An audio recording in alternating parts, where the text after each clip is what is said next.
नमस्कार देवियों और सज्जनों। हम लोग 35वीं रामायणी पर वार्ता कर रहे थे। 35वीं रामायणी की व्याख्या पूर्ण हो गई थी, कुछ बताना बाकी था। साखी में आया है, अंकुर बीज नसाएगा तब मिले विदेही थान। इसको स्पष्ट करना चाहूंगा कि अंकुर बीज क्या है।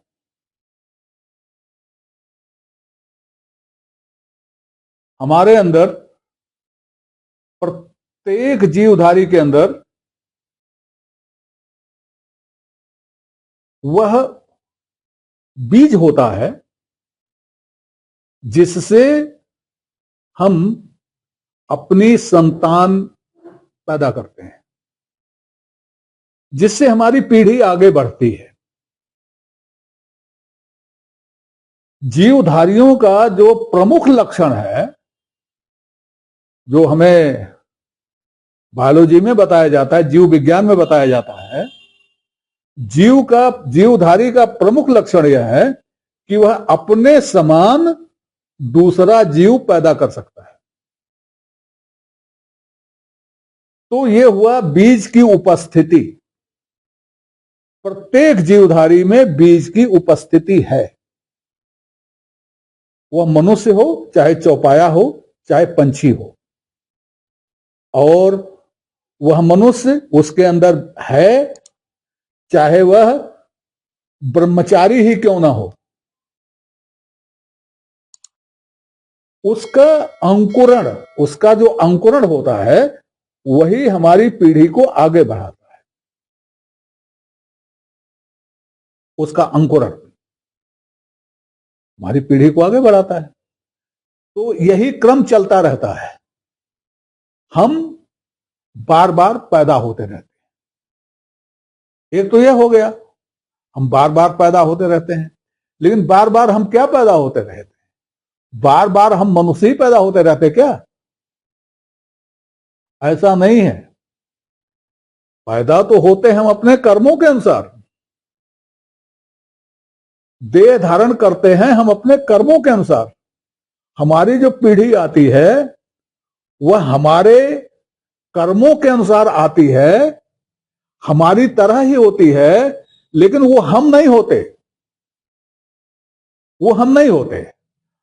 हम तो हमारा जो था उसके आधार पर वह उत्पत्ति हुई। उसमें जीव कौन सा आया? हमारा जीव नहीं आया उसमें। हम आए, हमारा जीव नहीं आया। हम और हमारे जीव में अंतर है। तो हमारा आना जाना हमारे जीव के आने जाने पर ही डिपेंड करता है। यह बात स्पष्ट हो गई होगी कि उस जीव के साथ हम नहीं आते, हमारा शरीर आता है। तो हमारे जैसा वो हो सकता है, लेकिन हम नहीं हो सकते। अब कैसे होता है ये? एक तो ये बात हो गई। कबीर इसको कैसे कैसे कहते हैं? अंकुर बीज नसाना क्या है? अंकुर बीज नसाने का मतलब यह है कि फिर से अंकुरण ना हो। हमारा जीव फिर से अंकुरित ना हो। जब हमारा जीव अंकुरित नहीं होगा तो हम भी अंकुरित नहीं होंगे। हमारा जीव अंकुरित अगर होगा तो हम भी अंकुरित होंगे, और हम ही नहीं अंकुरित होंगे। हमारा जीव कौन से शरीर में अंकुरित होगा ये हम नहीं जानते। तो यही जीव जो है, यही जीव दूसरे शरीर का जीव हो जाएगा, या बहुत अच्छे कर्म किए हैं तो मनुष्य की ही शरीर का जीव हो जाएगा। लेकिन वो हम नहीं होंगे। जीव तो वही होगा, लेकिन हम नहीं होंगे, हम दूसरे होंगे। तो हमको ये याद नहीं रहता। याद ना रहे बड़ी अच्छी बात है, अगर याद रह गया तो बड़ी बुरी बात होगी। अरे हम यहां अच्छे खासे मनुष्य हैं और अगले में हमारे जीव ने पता नहीं किस शरीर में हमको शरीर ले लिया, तो हम वो हो गए, तो हमको कितनी परेशानी होगी याद रहेगा तो इसलिए अच्छी बात है, नहीं याद रहता। खैर इसको जाने दीजिए, बड़ा वैसा विषय है। कबीर की एक साखी है, सिद्ध भया तो का भया, सिद्ध भया तो का भया। असल में सिद्ध कहते किसे? सिद्ध वह नहीं होता जो परम सत्य को प्राप्त कर लेता, वो सिद्ध नहीं है। जिसने परम सत्य को प्राप्त कर लिया वो तो मुक्त है। सिद्ध और मुक्त में फर्क होता है। सिद्ध उसको कहते हैं जो किसी कार्य में सिद्ध हो गया, किसी कार्य पर उसका कंट्रोल हो गया, किसी कार्य पर उसका नियंत्रण हो गया, तो सिद्ध हो गया। हम इस बारीक अंतर को समझें। कोई सिद्ध हो गया इसका मतलब कि यह नहीं है कि उसने सत्य को जान लिया। वो सिद्ध हो गया तो अपनी सिद्धि के अनुसार वो चमत्कार कर सकता है, लेकिन चमत्कार करने का मतलब यह नहीं हुआ कि उसने जान लिया और वो मुक्त हो गया। अच्छा, चमत्कार की शक्ति किसी में आ गई तो चमत्कार वो दिखाता क्यों है? क्यों दिखाता है? इसी कारण से दिखाता होगा। तो जो सबसे बढ़िया कारण है, जो सबसे आदर्श कारण है सिद्ध का, सिद्ध होने का, वो कबीर बता रहे हैं और उसको निरर्थक बता रहे हैं। बाकी जो कारण है वो तो निरर्थक है ही। चमत्कार दिखाना पैसे के लिए, चमत्कार दिखाना अपना झंडा गाड़ने के लिए, चमत्कार दिखाना पड़ोसी को चित करने के लिए, चमत्कार दिखाना दुश्मन को हराने के लिए, ये तो बुरा है ही।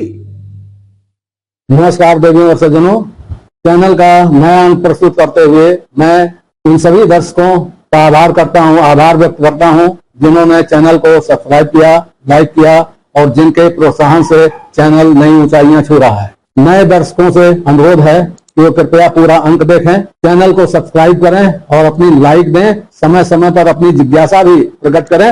इसके लिए हम आपके आभारी रहेंगे। शुभम भूयात। नमस्कार। अच्छे के लिए जो चमत्कार किया जाता है, दिखाया जाता है या हो जाता है या दिखता है, चाहे हम करें चाहे दिख जाए, तो भी वह निरर्थक है। क्योंकि अंकुर बीज नसाया नहीं, तो अंकुर बीज नसाया नहीं तो विदेही धान नहीं मिलेगा, विदेही पद नहीं मिलेगा। तो अभी अंकुर बीज का नसाना समझ लीजिए, विदेही पद आगे बताऊंगा। अंकुर बीज नसाने के संबंध में साखी, बहुत साखियां होंगी, लेकिन एक जो मुझे याद आ रही मैं आपको बता रहा हूं। सिद्ध भया तो का भया, 34 फूटी बास। भैया आप सिद्ध हो गए या कोई सिद्ध हो गया, चारों दिशाओं में उसकी महक गूंज गई, सब तरफ ही गूंज गया, ये सिद्ध हो गया, सिद्ध हो गया, सिद्ध हो गया। कबीर कहते का भया, सिद्ध हुआ तो क्या हो गया? कौन सी ऐसी बात हो गई भाई? कुछ नहीं हुआ। क्यों नहीं हुआ? अंकुर वाके बीज है, उसके अंदर का बीज तो मरा ही नहीं, इच्छाओं का बीज तो मरा ही नहीं, कामनाओं का बीज तो मरा ही नहीं। अंतर वाके बीज है, फिर जामन की आस, और उसके अंदर फिर से उगने की इच्छा है। क्या हुआ सिद्ध होने से? अगर फिर से उगने की इच्छा रह गई तो, अंतर का बीज नसाया नहीं तो वही है अंतर बीज नसाएगा, तब मिले विदेही धान, तब विदेही स्थान मिलेगा। कबीर नहीं कहते हैं कि तब उससे मुलाकात हो जाएगी, तब उसमें मिल जाएगा। सिद्धांत क्या है वेदांतियों का या औरों का कि मुक्त जब होता है तब वो ब्रह्म में मिल जाता है।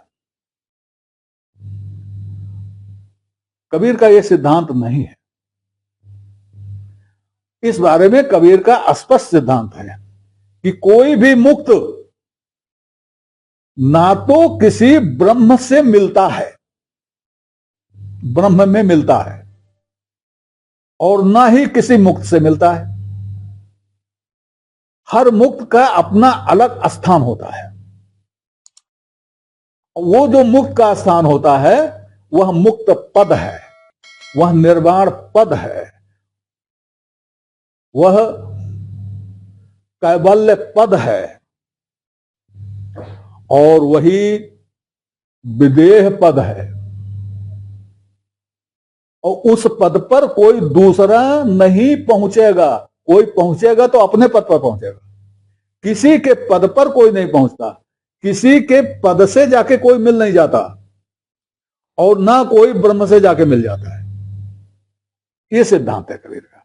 तो दो चीजें हुई, अंकुर बीज नसाएगा, अंकुर बीज नसाएगा तब ये होगा, विदेही धान मिलेगा, विदेशी धान मिलेगा, विदेही धान।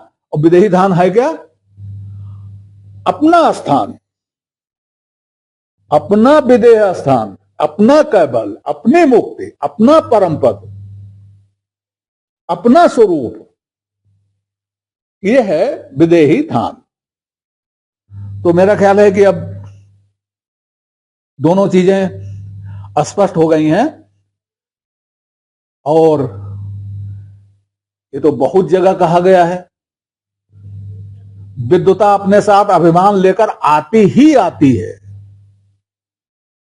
ये विद्वान को चाहिए कि वो अपने अंदर के अभिमान को नष्ट करे। अब एक श्लोक कहा जाता है, विद्या ददाति विनयम, विद्या से विनय प्राप्त होती है। कौन सी विनय? विनय माने क्या? विनय माने विनम्रता नहीं, विनय का अर्थ विनम्रता नहीं होता, विनय का अर्थ यह नहीं होता है। यह तो विनय का एक हिस्सा है।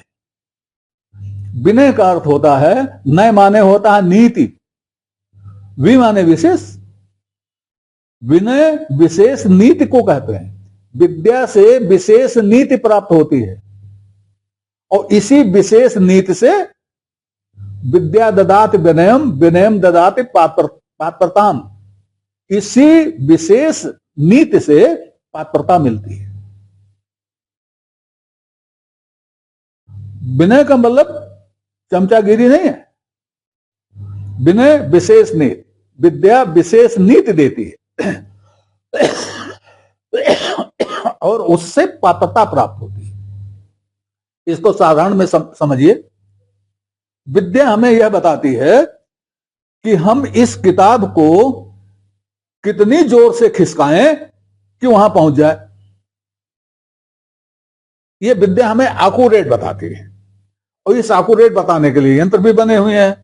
पुश किया, कितना पुश करेंगे? जोर से मार देंगे तो मेज के नीचे गिर जाएगी, नहीं जोर से मारेंगे तो वहां पहुंचेगी नहीं, सीधा नहीं मारेंगे तो टेढ़ी इधर चली जाएगी। तो यह जो हमें जो है मिलता है कि किस तरह से मारें, कितना मारें, किस एंगल पर मारें, यह हमें विद्या बताती है। अब इस विद्या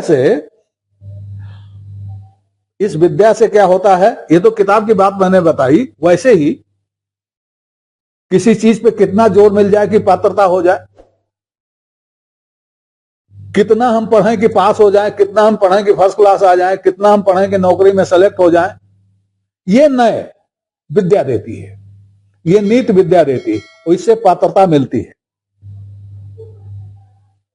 तो विद्या जो है वो ये नय देती है, विशेष नय देती है, विनय नहीं देती। विनय लाना पड़ता है, विनय लाना पड़ता है। और विद्या अपने साथ विनय नहीं लाती, विद्या अपने साथ अभिमान लाती, गर्व लाती, अहंकार लाती। तो विद्वान को चाहिए कि वो इस पर कंट्रोल रखे। इस पर जो वो कंट्रोल रखेगा तो वही विद्या उसे ज्ञानी बना देगी, और कंट्रोल नहीं रखेगा तो विद्वान का विद्वान रह जाएगा।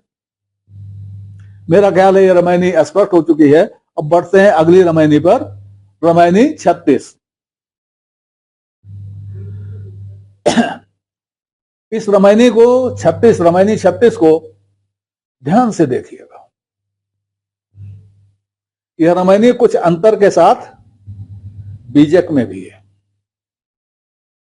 और ध्यान से मैं कह रहा हूं इसलिए मैं पहले बीजक की रामायणी और इस रामायणी दोनों का पाठ आपके सामने प्रस्तुत कर दे रहा हूं, ताकि ये समझ लें कि दोनों में अंतर क्या है, अंतर है भी कि नहीं है। तो देखते हैं बीजक में ये रामायणी कैसी है।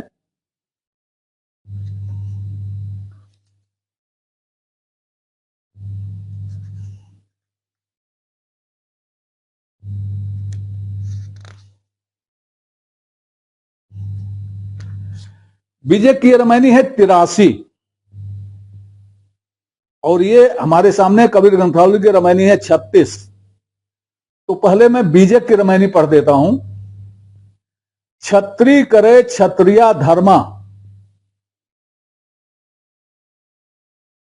सवाई वाके बाढ़े कर्मा।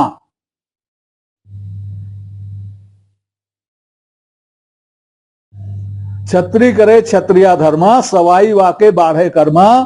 कबीर ग्रंथावली की चौपाई है, खत्री करे खत्रिया धर्मो, तिनहु होए सवाया कर्मो। शब्दों में अंतर है, अर्थ में कोई अंतर नहीं है। अब अगली पंक्ति, जिन अवधु गुर ज्ञान लखाया, ताकर मन ताही ले धाया। ये पंक्ति इस रामायणी में कबीर ग्रंथावली में ये 5वीं पंक्ति है। जो अवधु गुर ज्ञान लखावा, गहि करवाल धूप धरि खावा।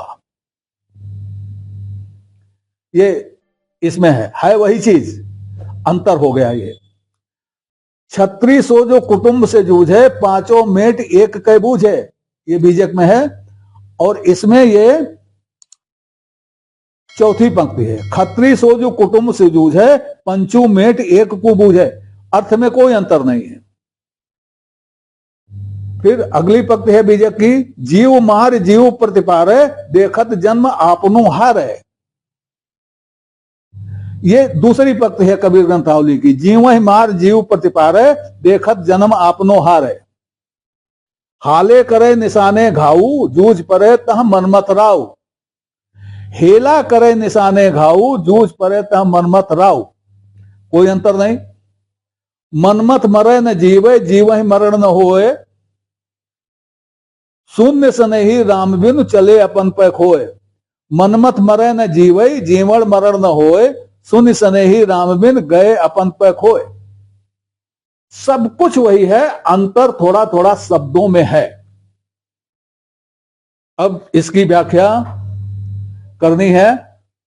व्याख्या अगले अंक में प्रस्तुत करेंगे। तब तक के लिए नमस्कार। आपसे निवेदन है, इस श्रृंखला को अपनी लाइक दें, इसको सब्सक्राइब करें और कमेंट बॉक्स में जाकर अपनी टिप्पणी प्रस्तुत करें, अपनी जिज्ञासा व्यक्त करें, अपने प्रश्न पूछें। यथा समय आपकी जिज्ञासाओं और प्रश्नों का समाधान करने का प्रयास किया जाए। धन्यवाद।